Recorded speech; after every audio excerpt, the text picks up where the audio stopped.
الحمد للہ نحمدہ ونصلی علی رسولہ الکریم۔ بیان سے پہلے ایک مسئلہ سن لیں، ایک حکمت کی بات سن لیں۔ کسی کی برائی کرنا شریعت میں حرام ہے، ناجائز ہے، لیکن اس سے وہ برائی مراد ہے جس کا انسان کی ذات سے اور اللہ سے تعلق ہو۔ اگر کسی میں ایسی برائی ہے کہ اس کی وجہ سے دوسرے کو مالی یا جانی نقصان پہنچ سکتا ہے، تو پھر جس شخص کو نقصان پہنچ سکتا ہے اس کو بتانا ضروری ہے کہ بھائی اس آدمی سے، مثال کے طور پر کوئی مالی معاملات میں 2 نمبر ہے۔ اب آپ نے مثال کے طور پر زید جو ہے نا، وہ مالی معاملات میں کیا ہے؟ 2 نمبر۔ آپ نے زید کو زید بکر سے لین دین کر رہا ہے، آپ نے بکر کو چھپڑ میں لے جا کے بتا دیا کہ بھائی یہ بندہ کیا ہے۔ یہ نہیں کہ لاؤڈ اسپیکر لے کے اعلان کریں، آپ نے بکر کو چھپڑ میں جا کے بتا دیا کہ یہ بندہ کیا ہے، تھوڑا اس سے ہوشیار رہنا۔ تو یہ چیز غیبت میں نہیں آتی، بلکہ فرض ہے کسی کو نقصان سے بچانا۔ رشتے ناتے جب طے ہوتے ہیں، لڑکی میں کوئی عیب ہے جو لڑکی والوں نے چھپایا ہوا ہے، خطرناک قسم کا عیب ہے، تو لڑکے کو پہلے بتا دیں۔ لڑکے میں کوئی ڈینجرس قسم کا عیب ہے، سٹا لگاتا ہے، چرس پیتا ہے، تو جب اس کا رشتہ ہو رہا ہے تو ایسے نہیں گھننے بن کے بیٹھے رہیں، لڑکی والوں کو جا کے بتا دیں، بشرطے کہ خود بھی یقین ہو آپ کو بھائی یہ بندہ ٹھیک نہیں ہے۔ ایسے موقع پہ یہ عمل غیبت نہیں کہلائے گا بلکہ فرض کہلائے گا۔ ہاں، اس کا ذاتی عمل اگر کوئی ہے وہ نہیں بتائیں کسی کو کہ کون کیا کر رہا ہے، یہ تو اللہ 100% درست کون ہوتا ہے دنیا میں، اور شریعت نے حکم دیا ہمیں کہ دوسروں کے عیبوں پہ پردہ ڈالو۔ لوگ کیا کرتے ہیں، جو عیب کسی کو بتانے کا ہے وہ بتاتے نہیں ہیں، جو نہیں بتانے کا ہے وہ ساری دنیا کو بتا رہے ہوتے ہیں۔ اس نے یہ کیا، اس نے اس کی کال پکڑی گئی، اس نے یہ کر لیا، اس نے وغیرہ وغیرہ جو ہو رہا ہے سوسائٹی میں۔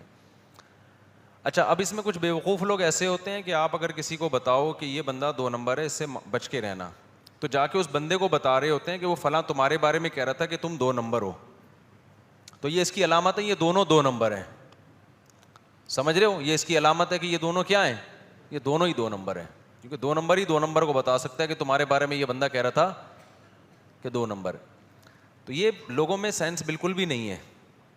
جب آپ کو کسی نے کہہ دیا کہ یہ بندہ 2 نمبر ہے یا کچھ بھی ہے، تو آپ، میں نہیں کہہ رہا فوراً یقین کر لو، بھائی دلیل تو نہیں ہے نا، ایک بندے نے ہی کہا ہے، اور ہر وقت ہر ایک کے پاس دلیل بھی نہیں ہوتی، وہ تو اس نے دیکھا ہوتا ہے، گواہ کہاں سے لائے گا، بس اس کا تجربہ ہوتا ہے تو وہ شیئر کر دیتا ہے بچانے کے لیے۔ تو میں یہ نہیں کہہ رہا کہ آپ ایک آدمی کی کہنے پہ یقین کر لو، لیکن آپ کو چاہیے کہ آپ تھوڑے سے ہوشیار ہو جاؤ کہ یار فلاں بندے نے کہا ہے کہ یہ 2 نمبر ہے، ہم فلاں کے کہنے پہ نہیں مانتے، جلدی بدگمان نہیں ہوتے، لیکن خود ذرا اس کو ہم کسی طریقے سے آزماتے ہیں یا اور اس کے بارے میں ریسرچ کرتے ہیں۔ ثابت ہو جائے تو ٹھیک ہے مان لو، نہیں ثابت ہو تو بھائی بولو غلط فہمی ہوئی ہے جس نے بتایا ہمیں۔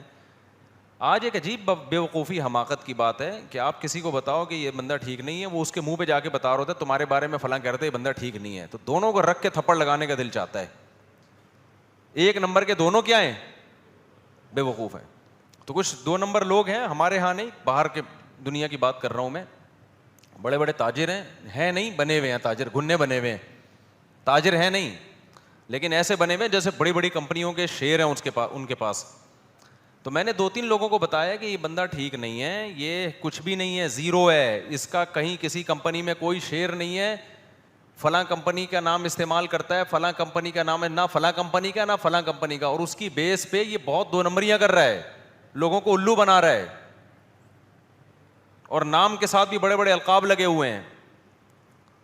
تو لیکن میں نے توبہ کی ہے، یہ کام آئندہ انسان کیا کرے، نہ کرے۔ کچھ کرنا کرانا ہوتا نہیں، اس کو جا کے بتا رہے ہوتے ہیں، وہ صاحب تمہارے بارے میں کہہ رہے ہیں یہ بندہ جو ہے نا جس کے کمپنیوں میں شیئر ہیں میں کچھ بھی نہیں۔ ابے تو اس کمپنی والے سے جا کے پوچھ لینا کہ واقعی شیئر ہیں یا نہیں، وہ کمپنی والے کہتے کہ نہیں ہے، اس کا مطلب یہ دوسرا بھی کیا ہے، یہ بھی 2 نمبر ہے، یہ دونوں ملے ہوئے ہیں۔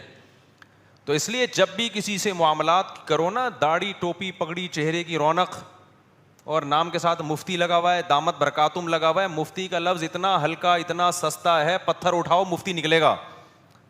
پاکستان میں سب سے سستا لفظ کیا مارکیٹ میں چل رہا ہے، ڈاکٹر لگانا مشکل ہے، لوگ پوچھیں گے بھائی تیرے پاس ڈگری کہاں ہے، سائنٹسٹ لگانا مشکل ہے, میکینک لگانا مشکل ہے, مستری لگانا بھی مشکل ہے. مستری عبدالستار نہیں بول سکتے, مستری لوگ آ جائیں گے بھائی تو کہاں سے مستری ہے, تو ٹماٹر بیچتا ہے. لیکن مفتی کسی بھی پاگل کے ساتھ لگا دو, لوگ کیا کر لیں گے, ایکسپٹ, بولیں گے یار زبردست, حضرت جی بہت پہنچے ہوئے. اور یاد رکھو جیسے یونیورسٹیوں سے لوگ فارغ ہوتے ہیں نا, تو سارے پڑھے لکھے ہوتے ہیں کیا ہیں؟ پاکستان کی بات کر رہا ہوں, انڈیا پاکستان دونوں میں تقریباً, انڈیا کا پھر بھی تھوڑا تعلیم کا نظام ہم سے بہتر ہے, لیکن بہت سے کیا ہوتے ہیں بالکل ہر چیز سے فارغ ہوتے ہیں. تو ایسے ہی مدرسوں سے بھی جب فارغ ہوتا ہے کوئی, کچھ ذہین ہوتے ہیں, کچھ پڑھاکو ہوتے ہیں, کچھ بالکل ہی کیا ہوتے ہیں, فارغ ہوتے ہیں. تو یہ نہیں دیکھ لیا کرو کہ فلاں کے پاس مدرسے کی ڈگری ہے, اس کے نام کے ساتھ مفتی لگا ہوا ہے, اس کے نام کے ساتھ دامت برکاتم لگا ہے, وہ دارالعلوم دیوبند سے پڑھا ہے, وہ جامعۃ الرشید سے پڑھا ہے, وہ دارالعلوم کرنگی سے پڑھا ہے. ہر طرح کی چیز مارکیٹ میں ہر جگہ ہول سیل کے حساب سے پائی جاتی ہے. پھر یہ لوگ مدرسوں کی ڈگریاں دکھا دکھا کے لوگوں کو الو بنانے کا دبا کے کام کرتے ہیں. ابھی آج میرے پاس ایک کیس آیا, رو رہا تھا بندہ, اس کی بیوی کی طبیعت خراب ہوئی, کوئی کیس ہوگا, بیمار ہوتی ہیں, بیسیوں قسم کی آج کل بیماریاں ہیں, ڈپریشن بھی ہوتی ہے, نفسیاتی ڈاکٹر کو دکھا دیتے, الو کا پٹھا روحانی عامل کو دکھا دیا اس نے. مجھے تو اس کے شوہر پہ غصہ آ رہا ہے. وہ کوئی بڑے بزرگ تھے روحانی عامل, کوئی یہاں بھی نہیں پاکستان سے باہر, بہت بڑے پہنچے ہوئے بزرگ, الو کے پٹھے نے اس کی بیوی کو طلاق دلوا کے خود شادی کر لی اس سے.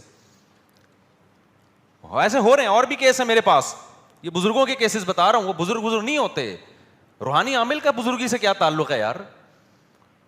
میں نے کہا تم نے کمبختوں میرے بیان نہیں سنے, 10 سال سے چیخ رہا ہوں میں, اور یہ ایک کیس تھوڑی ہے میرے پاس تو اور بھی ایسے کیس ہیں.